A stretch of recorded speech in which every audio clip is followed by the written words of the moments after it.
Selamat pagi saudara yang dikasihi Tuhan.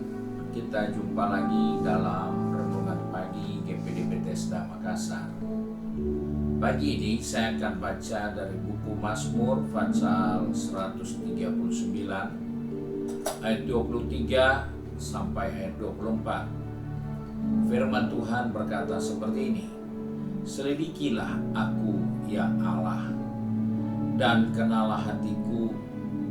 Ujilah aku dan kenalilah pikiran-pikiranku. Lihat, apakah jalanku serong, dan tuntunlah aku di jalan yang kekal. Puji Tuhan, ini satu doa, satu permohonan dari seorang yang bernama Daud. Dia katakan, Tuhan, selidiki hati ini. Dalam kehidupan kita seringkali kita lupa bahwa hati ini adalah selain dia menjadi pusat dari kehidupan kita, tapi hati juga merupakan tempat awal Tuhan membentuk kehidupan ini. Sebab itu dari ungkapan Daud, dia berani katakan, selidiki hatiku. Daud tidak menyembunyikan isi hatinya. Dia bersedia diselidiki dan dikenal sepenuhnya. Dia tidak ada dusta, dia tidak ada sandiwara di balik ini semua. Tapi ini adalah ekspresi dari satu kesadaran bahwa tidak ada yang bisa disembunyikan di mata Tuhan. Sebab itu dikatakan, selidikilah hatiku dan kenal seutuhnya. Hati pusat kehidupan kerohanian. Jika Tuhan mengisi hati kita, maka hati kita akan penuh dengan kasih, damai, dan kekudusan. Tetapi ketika hati kita tidak diisi oleh Tuhan, tetapi oleh keinginan daging, keinginan mata, dan keangkuhan hidup, hati kita akan menjadi keras. Hati kita tidak mudah terbuka, baik nasihat, apalagi firman Tuhan. Kita melihat begitu perjalanan kehidupan seorang yang bernama Saulus yang kemudian menjadi Paulus. Dia begitu kejam, dia penuh dengan kedengkian, dia penuh dengan amarah terhadap orang-orang percaya. Namun ketika Paulus hatinya disentuh oleh Tuhan dan penuh dengan kasih karunia Allah, kita bisa melihat jalan hidupnya sangat berbeda seperti sebelumnya. Dan hal inilah yang harus menjadi perhatian kita, bahwa kita tidak bisa sembunyikan hati ini.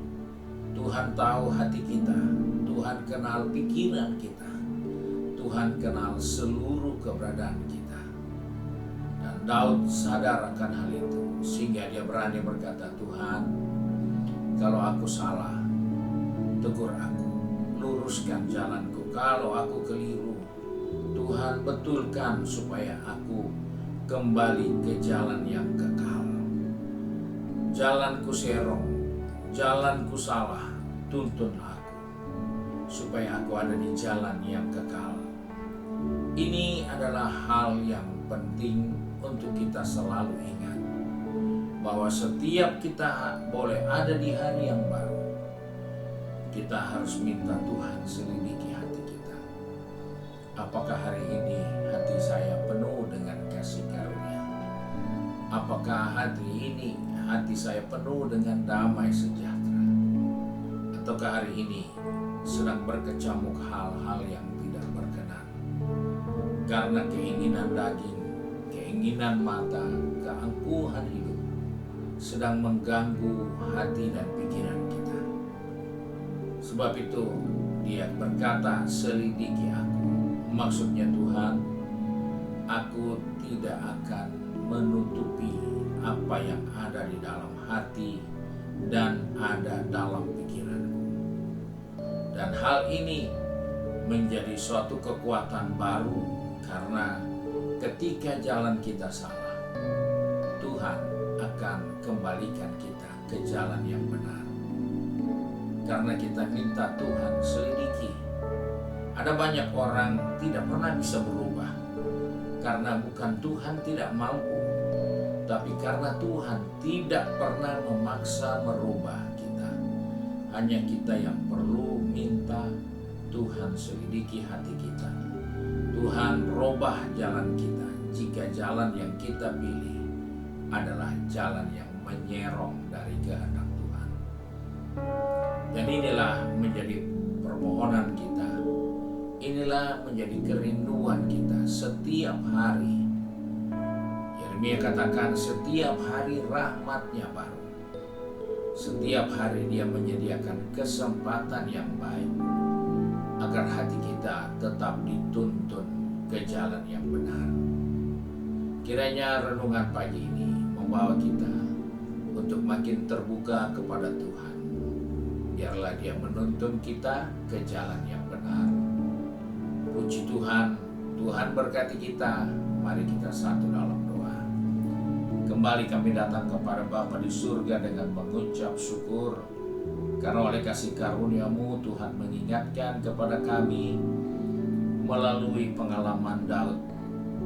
Kami mohon kemurahan Tuhan juga menuntun kami, mengingatkan kepada kami, supaya kami dapat waktu yang terbaik untuk berbicara secara langsung kepada-Mu Tuhan di hari yang baru ini. Selidiki hati kami, lihatlah pikiran kami. Kalau ada hal yang tidak berkenan, Tuhan luruskan dalam kehidupan ini. Tuhan tuntun kami ke jalan yang benar, karena Engkau gembala kami yang baik. Sebab itu Tuhan tolong anak-anak-Mu yang sudah pergi bekerja, berbisnis, studi, atau sudah sibuk dengan kegiatan di rumah tangga masing-masing, dan juga sudah ada di tempat pengabdian, pekerjaan, dan pelayanan mereka. Tuhan tuntun kami semua, ingatkan kami supaya hati kami selalu kami berikan kepada Tuhan untuk diselidiki, pikiran kami untuk diselidiki, supaya kami tidak menghabiskan hari-hari yang Tuhan berikan bagi kami dengan sia-sia. Karena kami percaya ketika hati kami, pikiran kami ditata kembali dengan benar, maka damai sejahtera, sukacita dari Tuhan akan menjadi bahagian kami. Terima kasih Bapa. Kami bersyukur, berdoa di dalam berkat nama Tuhan Yesus Kristus. Haleluya. Amin. Puji Tuhan. Tuhan Yesus memberkati kita dan selamat pagi.